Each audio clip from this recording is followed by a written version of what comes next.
जय हिंद एवरीवन, कैसे हैं आप सभी। मुझे उम्मीद है कि आप सब बहुत अच्छे होंगे और आप सब बस एक ही चीज का इंतजार कर रहे होंगे कि आखिर जवाहर नवोदय विद्यालय क्लास 9 का रिजल्ट कब आएगा।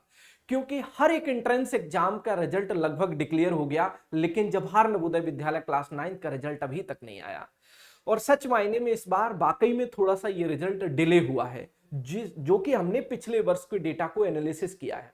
जब हम पिछले वर्ष के डेटा को एनालिसिस करते हैं तो हर बार ये रिजल्ट मार्च एंड में आ जाता था, लेकिन इस बार ये रिजल्ट अब अप्रैल की एंट्री भी हो गई। और आज जब मैं ये वीडियो शूट कर रहा हूं तो आज है 9 अप्रैल, मतलब 9 दिन इसमें भी बीत चुके हैं। ठीक है, और अभी तक क्लास 9 का रिजल्ट नहीं आया। तो आज के इस वीडियो में हम रिजल्ट कब आएगा आखिर उसके बारे में भी डिस्कशन करेंगे। एक्सपेक्टेड कट ऑफ क्या रह सकती है और कट ऑफ किस किस फैक्टर पर डिपेंड करती है। आप अपनी डिस्ट्रिक्ट की कैसे सीट चेक कर सकते हैं, कितनी हमारे यहाँ वैकेंट सीट है। ठीक है, तो ये भी कंप्लीट प्रोसेस आज के इस वीडियो में मैं आपके साथ शेयर करने वाला हूं। तो अगर आप चैनल पर नए हैं तो चैनल को सब्सक्राइब करके जुड़े हमारे साथ। देखिए, अगर मैं बात करूं पिछले वर्ष के डेटा की, तो हर साल की मैं बात कर रहा हूं।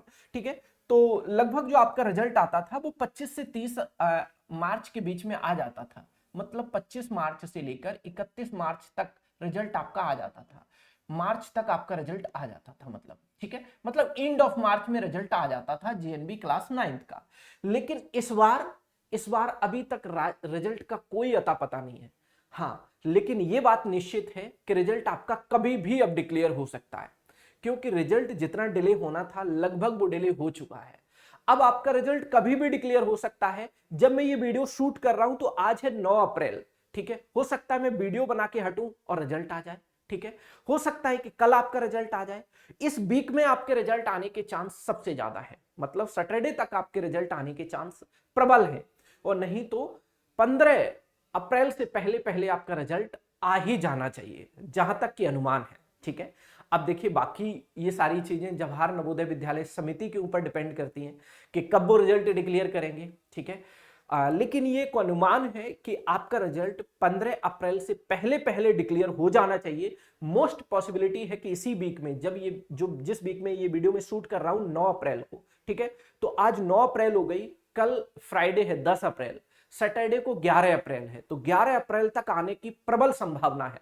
बाकी अगर नहीं आया इस वीक में रिजल्ट तो आपका 15 अप्रैल से पहले पहले रिजल्ट डिक्लेयर होना चाहिए। ठीक है, बात संभावना की ही है, हम एग्जैक्ट तो कह नहीं पाएंगे भाई, हम जवाहर नवोदय विद्यालय समिति के मेंबर तो नहीं है। लेकिन पिछले वर्ष के डेटा को जो एनालिसिस किया है, जो अभी तक का एक्सपीरियंस रहा है, उसके अकॉर्डिंग में मैं आप सभी के साथ ये डेटा शेयर कर रहा हूं। क्लियर है ये बात। तो आपका रिजल्ट 15 अप्रैल से पहले पहले आ जाना चाहिए। ठीक है, 15 अप्रैल से पहले पहले आपका रिजल्ट आ जाना चाहिए। क्लियर है ये बात। चलो, अब हम आगे बढ़ते हैं। देखिए, हम ऑफिशियल नोटिफिकेशन पर चलते हैं रिजल्ट के बारे में। ऑफिशियल नोटिफिकेशन में क्या पैराग्राफ मेंशन है, जरा ध्यान से देखिएगा। ये जेएनबी क्लास 9 का नोटिफिकेशन है, इसी बार का नोटिफिकेशन है। आपका पेपर जो कंडक्ट हुआ था, वो पेपर कब कंडक्ट हुआ था? तो आपका पेपर 7 फेब को आपका पेपर कंडक्ट हुआ था। 7 फेब में आपका पेपर कंडक्ट हो गया था। 7 फरवरी को आपका पेपर कंडक्ट हुआ था। 7 फरवरी 2026 को यह पेपर कंडक्ट हो चुका है। ठीक है, चलिए देखिए, अगर मैं एग्जाम की बात करें तो 7 फरवरी को आपका पेपर कंडक्ट हो गया था। अब आ जाइए रिजल्ट ऑफ सिलेक्शन टेस्ट। अगर मैं रिजल्ट ऑफ सिलेक्शन टेस्ट वाले पैराग्राफ को देखता हूं तो जरा ध्यान से देखिएगा, यहां क्या मेंशन किया गया है। नोटिफिकेशन में यह मेंशन किया गया, result of the selection test may be noted from the application portal of NVS, Navodaya Vidyalaya Samiti. ठीक है, मतलब आप नवोदय विद्यालय समिति की ऑफिशियल वेबसाइट को विजिट करते रहिएगा भाई। इन्होंने ऐसा कुछ मेंशन नहीं किया है कि आपका रिजल्ट किस मंथ में हम डिक्लेयर करेंगे, ऐसा कुछ इन्होंने मेंशन नहीं किया है।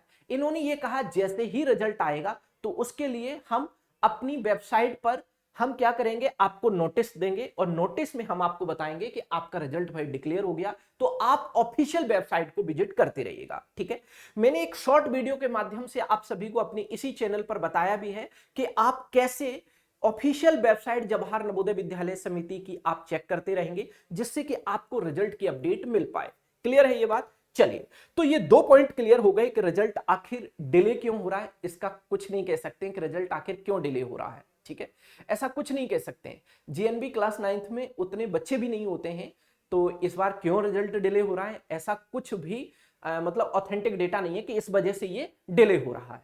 हाँ, लेकिन इस बार डिले हुआ है रिजल्ट। रिजल्ट आपका मार्च एंड में ही आ जाता था, लेकिन इस बार नहीं आया। इस बार जो आपका रिजल्ट है वो अप्रैल में एंट्री हो चुकी है, और अप्रैल में अब कब आएगा उसके लिए मैंने आपको एक अनुमानित डेट भी शेयर की है। क्लियर है ये बात? चलिए अब हम आगे चलते हैं। अब बहुत सारे बच्चों के मन में ये क्वेश्चन रहता है, और बच्चे ये कहते रहते हैं कि सर हमारे तो 19 मार्क्स आ रहे हैं, कुछ बच्चे कहते हैं सर हमारे 85 मार्क्स आ रहे हैं, कुछ बच्चे कहते हैं सर हमारे तो 93 मार्क्स बन रहे हैं। बच्चों, आप सभी को कैलकुलेशन कैसे करनी है, कट ऑफ के लिए कैसे अपने डेटा को मेरे बच्चे तैयार रखना, मतलब कैसे आप अपने मार्क्स को ऐड करेंगे, कैसे अपने मार्क्स को ऐड करेंगे, जिससे कि बेटा ये आपके कोई मार्क्स नहीं, ये आपने टोटल 100 में से बता दिए, लेकिन जो कट ऑफ बनती है वो 3 सब्जेक्ट से केवल बनती है, चारों सब्जेक्ट से कट ऑफ नहीं बनती है, कट ऑफ केवल 3 सब्जेक्ट से बनती है। क्लियर है ये बात? चलिए आइए मैं आपको एग्जाम पैटर्न की तरफ पहले लेके चलता हूं, ठीक है। ये जो आप बता रहे हैं ये ओवरऑल स्कोर बता रहे हैं बच्चे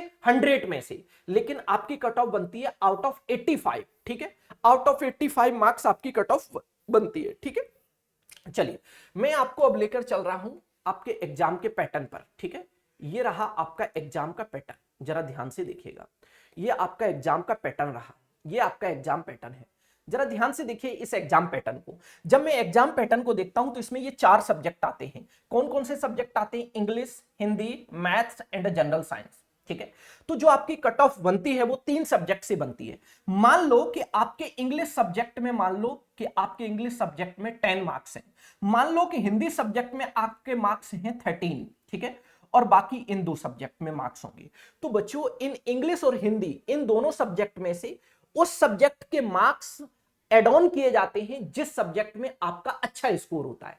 मान लो कि एक बच्चे ने हिंदी में 13 मार्क्स अचीव किए हैं, इंग्लिश में उसने 11 मार्क्स अचीव किए, 11 मार्क्स अचीव किए हैं, तो उसके मार्क्स जो ऐड होंगे वो हिंदी सब्जेक्ट के होंगे। इन दोनों सब्जेक्ट में से किसी एक सब्जेक्ट के मार्क्स ऐड होते हैं जिस सब्जेक्ट में आपका अच्छा स्कोर रहा होगा, उसे ऐड ऑन किया जाता है। तो इस तरीके से बच्चों ये 15 नंबर इन सब आपके लैंग्वेज के हो गए, हिंदी और इंग्लिश में से 15 मार्क्स ये हो गए, और 35 और 35 70 मार्क्स ये हो गए। तो आपकी जो कट ऑफ बनेगी वो आउट ऑफ 85 बनेगी। तो आप अपना स्कोर जो चेक कर रहे हैं वो कैसे स्कोर चेक करेंगे कि आपके इन हिंदी और इंग्लिश सब्जेक्ट में से किसमें अच्छे मार्क्स हैं, वो मार्क्स ऐड करिए मैथ और जनरल साइंस के मार्क्स के साथ, तो आपको एक ओवरऑल स्कोर मिलेगा, फिर वो आपका फाइनल स्कोर रहेगा। क्लियर है ये बात? समझ में आने लग रही है ये बात? जैसे जवाहर नवोदय विद्यालय का रिजल्ट आएगा तो आपको वो सारी चीजें अच्छे से क्लियर हो जाएंगी फिर, ठीक है। चलिए आगे बढ़ते हैं। जब हम आगे बढ़ते हैं, इस बार स्कोर कार्ड आने की प्रबल संभावना है, क्योंकि इस बार जवाहर नवोदय विद्यालय क्लास 6 में स्कोर कार्ड भी आया और रैंक भी आई, जबकि पिछली बार ऐसा कुछ नहीं था। जो बच्चे शॉर्टलिस्ट थे उन्हें सिलेक्टेड बोला गया था, जो बच्चे नहीं सिलेक्टेड थे वो नॉट सिलेक्टेड थे, बस ये आ रहा था पिछली बार। 2000 किसकी बात कर रहा हूं मैं? 25 वाले में जब बच्चों का पेपर हुआ था। अभी जो पेपर हुआ है मतलब 2020, अगर मैं 6-7 की बात करूं, इस बार जो पेपर दिए हैं बच्चे 13 दिसंबर को, उन बच्चों की अगर मैं बात करूं तो ये जो सेशन होगा बच्चों का, ये सेशन होगा जो इस बार पेपर दिए 2026 और 2027। ये जो सेशन में जो बच्चे इस बार पेपर दिए, पिछली बार जो सेशन था वो सेशन था 2025 2026। तो जिन बच्चों ने इस सेशन में पेपर दिया था, इस सेशन के लिए जिन बच्चों ने एंट्रेंस एग्जाम दिया था, उन बच्चों के रिजल्ट में रैंक मेंशन नहीं थी। मतलब दिसंबर 2024 में जिन बच्चों ने पेपर दिया था, एंट्रेंस एग्जाम दिया था, इस सेशन के लिए उन बच्चों के में कोई रैंक नहीं थी, कोई स्कोर कार्ड नहीं था। जिन बच्चों ने 2026-27 वाले सेशन के लिए एंट्रेंस एग्जाम दिया, 13 दिसंबर 2025 को एग्जाम जिन बच्चों ने दिया है, उन बच्चों का स्कोर कार्ड आया, रैंक आई। तो इस बार इन बच्चों की भी रैंक और स्कोर कार्ड आने की संभावना है, ठीक है। बाकी चीजें रिजल्ट आने पर ही क्लियर होंगी, ठीक है। आप अपने डिस्ट्रिक्ट में कैसे सीट चेक कर सकते हैं? देखिए अगर मैं कट ऑफ की बात करूं तो कट ऑफ बहुत सारे फैक्टर पर डिपेंड करती है। कट ऑफ डिपेंड करती है कि आपके डिस्ट्रिक्ट में कितनी सीटें हैं, ठीक है, आपके डिस्ट्रिक्ट में, आपके जीएनबी में कितनी सीटें हैं, ठीक है, ये बहुत सारे फैक्टर पर डिपेंड करती है। क्लियर है ये बात? चलिए अगर मैं, देखिए ये लिखा हुआ है क्या, स्टेट नेम, जैसे मध्य प्रदेश में ये डिस्ट्रिक्ट आ गए। मध्य प्रदेश में कोई एक डिस्ट्रिक्ट तो होगा नहीं, जैसे ये भिंड डिस्ट्रिक्ट है। अब इस भिंड डिस्ट्रिक्ट में देखेंगे तो ओपन और अर्बन, वो सॉरी ओपन और रूरल, ओपन और रूरल की अगर मैं बात करूं तो टोटल यहां जो सीटें हैं भिंड डिस्ट्रिक्ट में वो 4 सीटें हैं केवल। कितनी सीटें हैं? 4 सीटें हैं। 4 सीटें हैं इसमें। कितनी सीटें हैं? 4 सीटें हैं। देखिए रूरल एरियाज के बच्चे के लिए, ओबीसी वाले बच्चे के लिए 1 सीट है, यूआर के लिए 2 सीट है, एससी के लिए कोई सीट नहीं है। और जब कोई सीट नहीं है तो भैया रिजल्ट कैसे होगा? तो ये बहुत सारे फैक्टर पर डिपेंड करती है, ठीक है। तो कट ऑफ को एग्जैक्ट कह पाना मुमकिन इसीलिए नहीं है, इसीलिए कट ऑफ को एग्जैक्ट कह पाना मुमकिन नहीं है। उसका कंप्लीट रीजन आपको समझ में आया होगा, ठीक है। अब यहां से कितना भी पढ़ाकू बच्चा हो, जब वैकेंट सीट ही नहीं है उसकी कैटेगरी में, क्या कर सकते हैं, है ना। तो इस तरीके से ये जवाहर नवोदय विद्यालय की कट ऑफ बनाई जाती है कि किस स्कूल में कितनी वैकेंट सीट हैं, कितने नंबर ऑफ स्टूडेंट ने परीक्षा दी है उस डिस्ट्रिक्ट से। तो ये बहुत सारे फैक्टर पर डिपेंड करती है, इसकी कैलकुलेशन करना इतना आसान है नहीं, ठीक है। ये कैलकुलेशन तभी हो पाएगी जब सारा डेटा हो, और सारा डेटा जवाहर नवोदय विद्यालय समिति किसी को शेयर नहीं करेगी ऐसे, है ना, वो डेटा सब उन्हीं के पास होता है। तो आप रिजल्ट का बस वेट करिए और सारी स्थितियां एकदम अच्छे से क्लियर हो जाएंगी। अगर आपका पेपर अच्छा गया है तो निश्चित ही आप अपनी सफलता को अचीव कर पाएंगे। जैसे ही रिजल्ट की कोई भी अपडेट आएगी हम आपको अपने इसी यूट्यूब चैनल पर जल्द से जल्द जरूर साझा करेंगे, शेयर करेंगे। तब तक के लिए आप अगर चैनल पर नए हैं तो चैनल को सब्सक्राइब करके जुड़े हमारे साथ। मिलते हैं नेक्स्ट सेशन में, तब तक के लिए आप अपना ख्याल रखिएगा। Okay, bye bye, take care.